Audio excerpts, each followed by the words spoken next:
जैसे कि परमेश्वर के नाम की महिमा हो। आज हम देखेंगे इस्माइल की वंशावली और ये हमें देखने को मिलता है उत्पत्ति उसका 25वां अध्याय की 12वीं आयत से लेकर 18वीं आयत तक।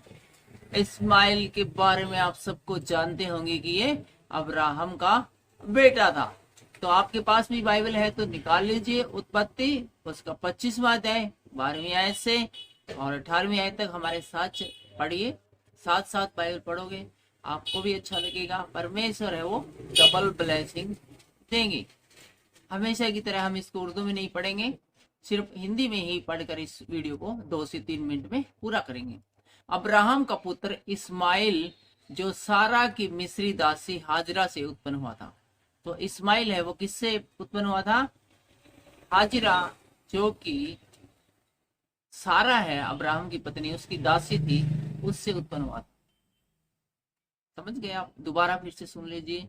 अब्राहम है, उसकी पत्नी सारा है, सारा की जो दासी थी जिसका की नाम हाजिरा था, उसके बेटे का नाम इस्माइल है। और ये आगे हम देखते हैं उसकी यह वंशावली है। तो वही जो कि दासी का बेटा है उसकी वंशावली हम यहाँ पर देखेंगे। इस्माइल के पुत्रों के नाम और वंशावली यह है।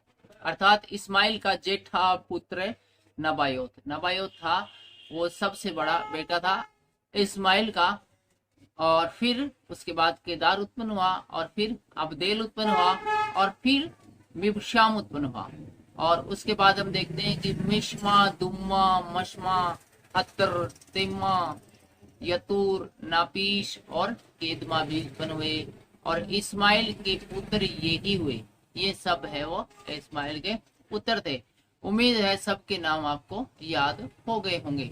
और इन्हीं के नामों के अनुसार इनके गांवों और छावनियों के नाम भी पड़े। तो इनके गांव और छावनियों के नाम भी इन्हीं की वजह से पड़े। और ये ही 12 अपने अपने कुलों के प्रधान हुए। और ये टोटल 12 थे और अपने अपने कुलों के ये प्रधान भी हुए। इस्माइल की सारी आयु 137 वर्ष की हुई।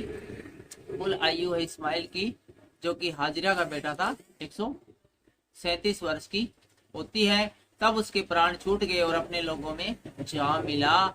उसके वंश हबीला से सूर तक, इसके जो वंश थे वो, इसके जो बेटे थे वो कहां से कहां? हबीला से सूर तक, और जो मिस्र के सम्मुख असूर के मार्ग में है बस गए। और उनका भाग उनके सब भाई बंधुओं के सम्मुख रहा। आज के छोटे से वीडियो में इतना ही। सबको जय मसीह।